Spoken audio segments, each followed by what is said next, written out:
Oi, eu sou o Felipe e sejam bem-vindos a mais uma Sexta Maldita. Hoje nós vamos explorar o caso de um corpo que foi encontrado dentro de uma mala. Mas será que alguém colocou ele lá dentro? Ou será que ele mesmo quis se prender dentro do saco e morrer ali? Afinal de contas, o que aconteceu com Garrett Williams? Mais um caso bizarro e cheio de reviravoltas pra gente explorar hoje, com direito à conspiração do governo e tudo. É bem macabro, mas eu garanto que tá muito bom. Vem comigo.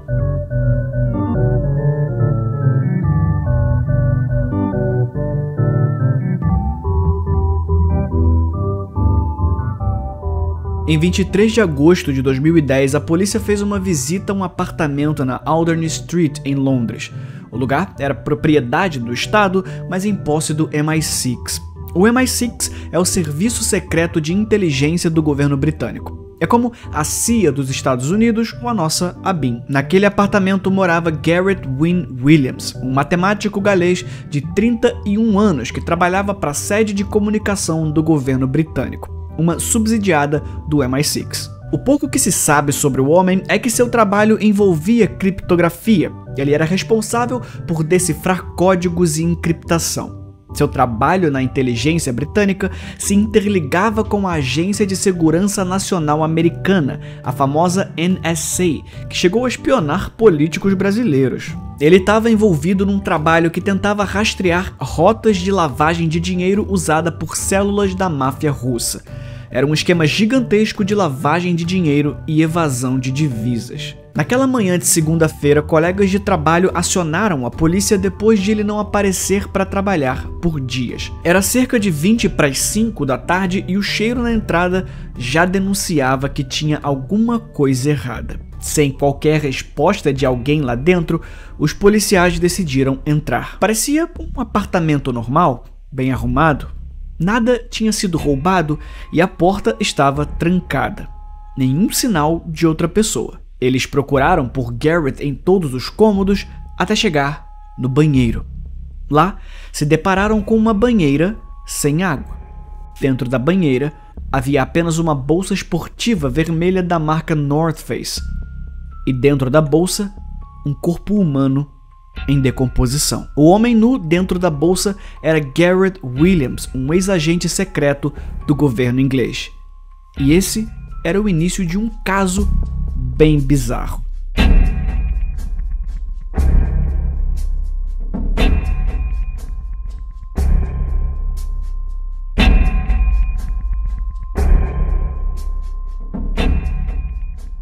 O caso rapidamente foi para as mãos da Scotland Yard, que funciona como a central de polícia de Londres.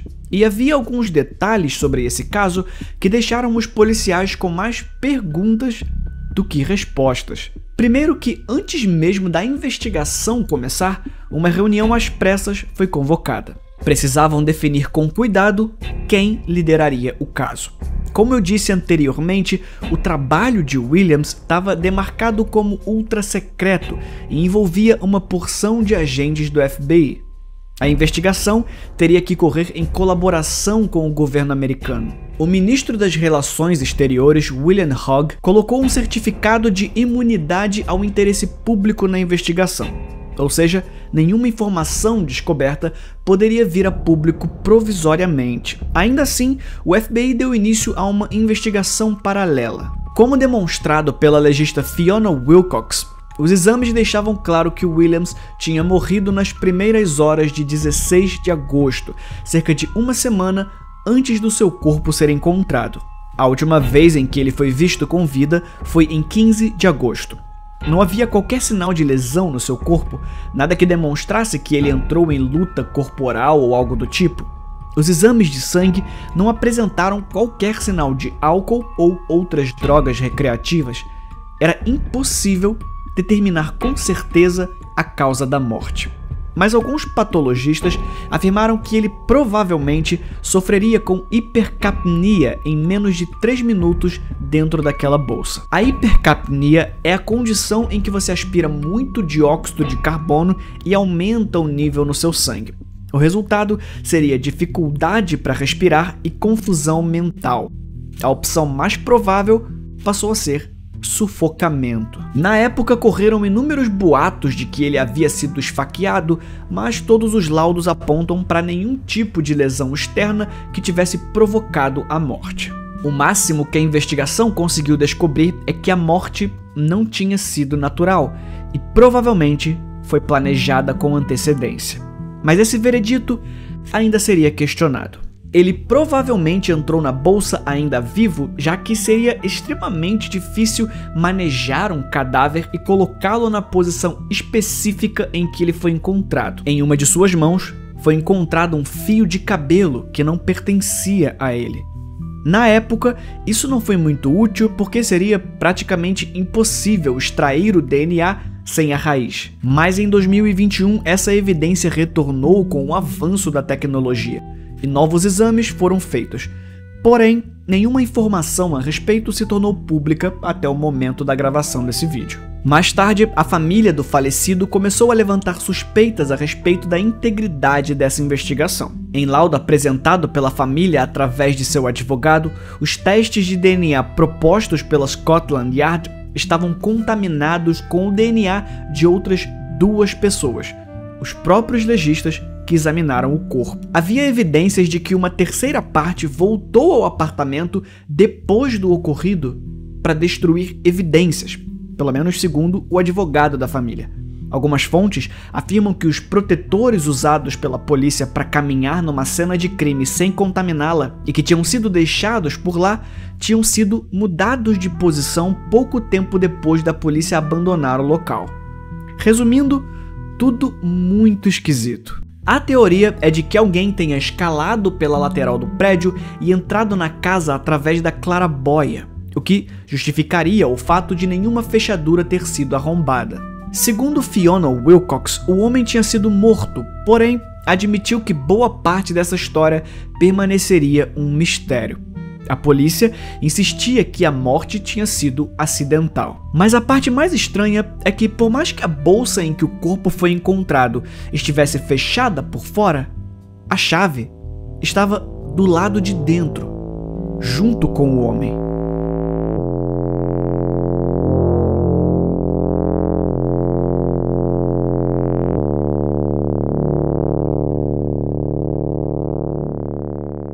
Mais especialistas foram chamados para o caso e as análises comprovaram que teria sido impossível para Williams ter fechado o cadeado, uma vez que ele estava dentro da bolsa. Desde então, policiais e até mágicos tentaram reproduzir a façanha de se colocar dentro de uma mala e fechar o cadeado por fora.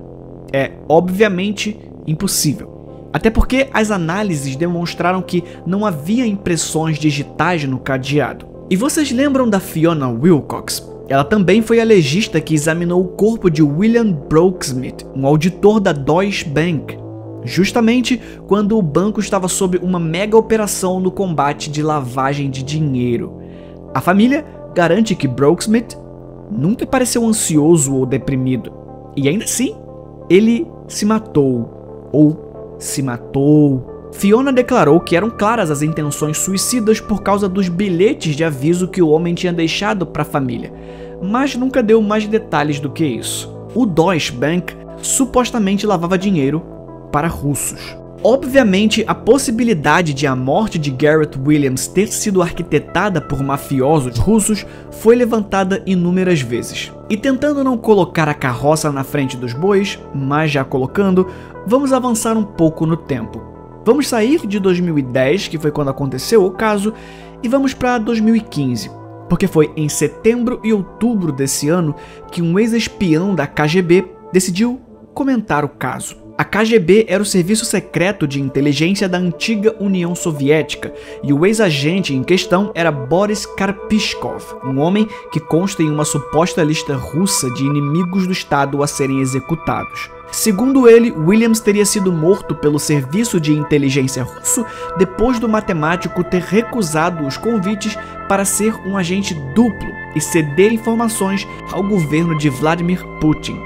Karpiskov alega ter suas fontes dentro do atual serviço de espionagem russo, que lhe revelou que, em uma noite, colocaram drogas na sua bebida, o levaram para um quarto e tiraram fotos dele com um homem e uma mulher, como se ele estivesse participando de uma orgia ou algo do tipo. A chantagem era para que Williams servisse aos russos, entregando informações confidenciais de criptografia, ou ele seria exposto para sua família. Ele teria recebido essa chantagem de um espião russo dentro da sede da MI6 que ele trabalhava. Depois da recusa para que ele não vazasse o esquema e as negociações, optaram por matá-lo. Karpiskov disse que a causa da morte de Williams teria sido um veneno impossível de rastrear. Claro, Boris Karpiskov poderia muito bem estar blefando. Não é possível afirmar que ele tenha sido vítima de espiões russos, mas ele não teria sido o primeiro também se fosse. Sergei Skripal, um ex-militar russo, e sua filha Yulia Skripal foram dois que sofreram uma tentativa de assassinato dessa exata maneira, com venenos não rastreáveis, por russos em solo britânico. Em uma breve pesquisa, você vai encontrar inúmeros casos de envenenamento em que o principal suspeito é o governo russo. Outra coisa estranha de se notar é a natureza dos serviços prestados por Williams. Um pouco antes, em 2015, uma reportagem do The Sun afirmava que o espião inglês tinha tido acesso a documentos comprometedores do ex-presidente Bill Clinton. Na época, isso rendeu uma curta crise diplomática que se seguiu sem grandes escaladas. No final de tudo, era óbvio que Garrett era um cara que sabia demais. E isso nunca é um bom sinal. Porém, alguns desdobramentos levaram a polícia a suspeitar que a morte de Garrett Williams tenha sido menos conspiratória do que parece. Possivelmente, tudo isso não tenha passado de um terrível engano. Algumas testemunhas afirmam que as únicas visitas que Garrett Williams recebia eram de uma mulher que aparecia por lá esporadicamente. E os exames técnicos dos seus aparelhos eletrônicos, como computadores e celular, mostraram que Williams tinha visitado alguns sites de bondage antes da sua morte.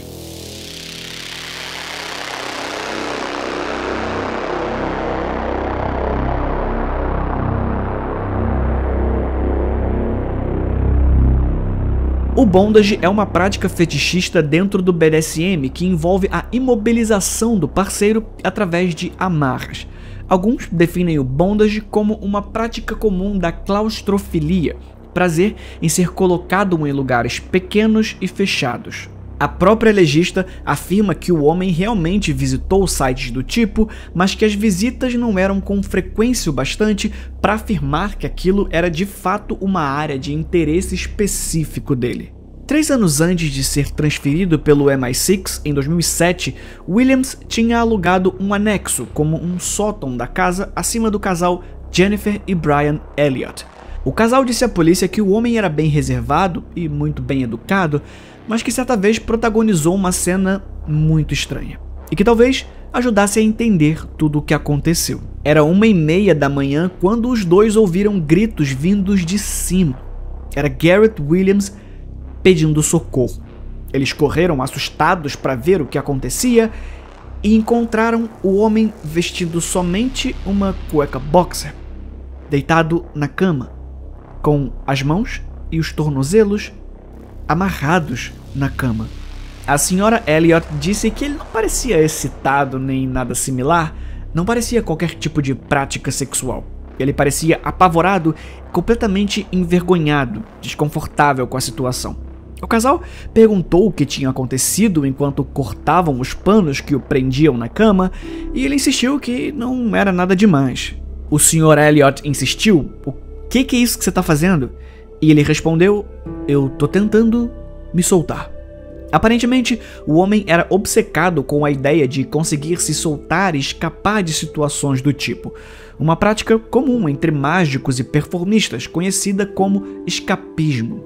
David Blaine, por exemplo, é muito conhecido por números parecidos. Aparentemente, não tinha mais ninguém com ele naquele dia. Prática fetichista ou apenas um hobby estranho de um espião? Então, vamos falar sobre a mulher misteriosa que visitava o apartamento de Williams. A polícia descobriu que Garrett Williams tinha o equivalente a 20 mil libras em roupas femininas, perucas e maquiagens.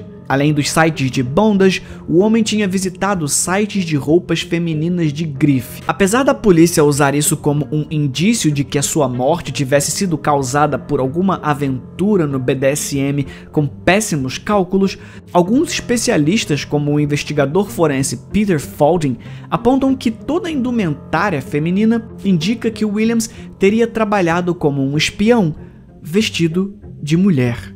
Peter Faulding, inclusive, garante que o próprio MI6 teria financiado as 20 mil libras investidos. A polícia revelou que Williams, que havia sido transferido para o MI6, havia visitado uma noite drag em um clube chamado Bistrothek, no leste de Londres, apenas 10 dias antes da sua morte em 2010, e um bar gay chamado Bar Code 3 meses antes. Além disso, a polícia descobriu que Williams completou um curso de design de moda na Faculdade de Artes Central St. Martins, em Londres. A família não fazia ideia de nada disso. A teoria da Scotland Yard, então, passou a ser a de que Williams era gay, mas não tinha revelado para a família. E a mulher que os vizinhos costumavam ver entrar e sair da propriedade era, na verdade, o próprio Garrett Williams de vestido e peruca. Ele curtia apresentações de drag queen.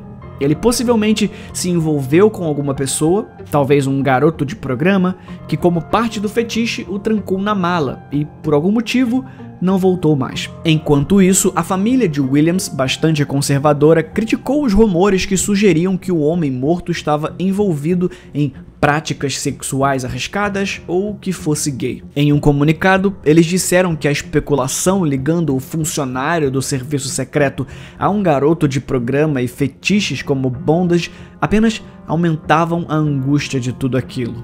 A família ainda acredita que membros do Serviço de Inteligência Britânica estão envolvidos na morte do matemático, enquanto outros acreditam que o homem foi vítima dos próprios fetiches em um dia de azar. E essa é a maneira da família de se recusar a ter que lidar com a realidade. Ou quem sabe toda a parte da homossexualidade e fetiches reprimidos tenham sido plantados para descredibilizar a vítima. A morte de Garrett Williams hoje consta como assassinato, mas com a suspeita de morte acidental. Entretanto, com essa porção de buracos na história, é possível que nunca saibamos a verdade. Mas como eu disse, em 2021 a polícia decidiu revisitar algumas evidências para reabrir o caso. Uma solução mais satisfatória para esse mistério pode muito bem sair a qualquer momento. E se sair, eu prometo que eu volto aqui para te contar. E esse foi o caso bizarro de hoje na nossa Sexta Maldita. Não se esquece de deixar os seus palpites aqui embaixo nos comentários e se inscrever no canal. Toda segunda-feira tem um vídeo para bugar sua mente. Toda quarta-feira, fatos inesperados. E toda sexta, um vídeo como esse, na nossa Sexta Maldita. A gente se vê no próximo vídeo. Fui.